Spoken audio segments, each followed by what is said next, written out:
vero che ti sposerai?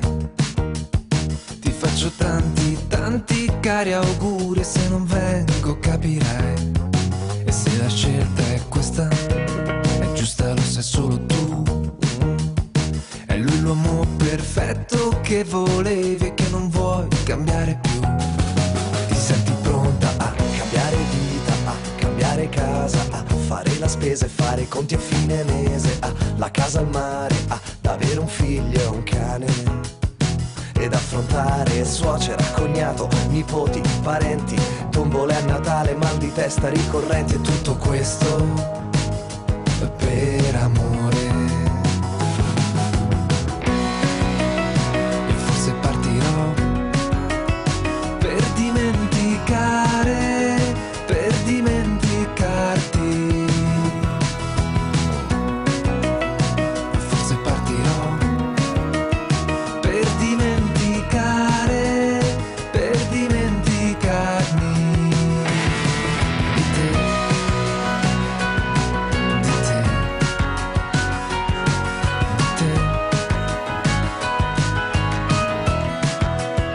E grazie per l'invito, ma proprio non ce la farò. Ho proprio tanti, tanti, troppi impegni e credo forse partirò. Se avessi più coraggio, quello che io ti direi, che quell'uomo perfetto che volevi tu non l'hai capito mai.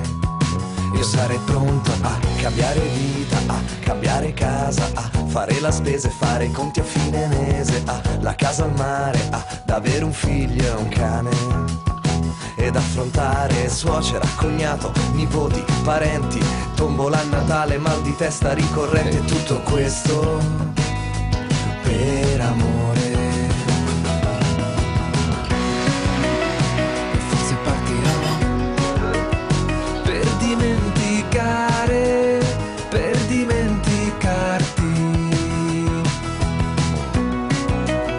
E forse partirò per dimenticare, per dimenticarmi di te,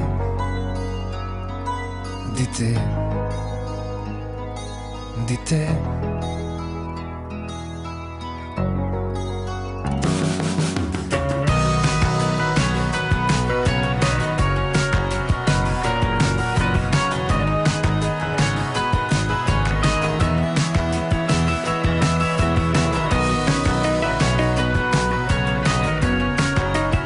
Per dimenticare, per dimenticarmi di te,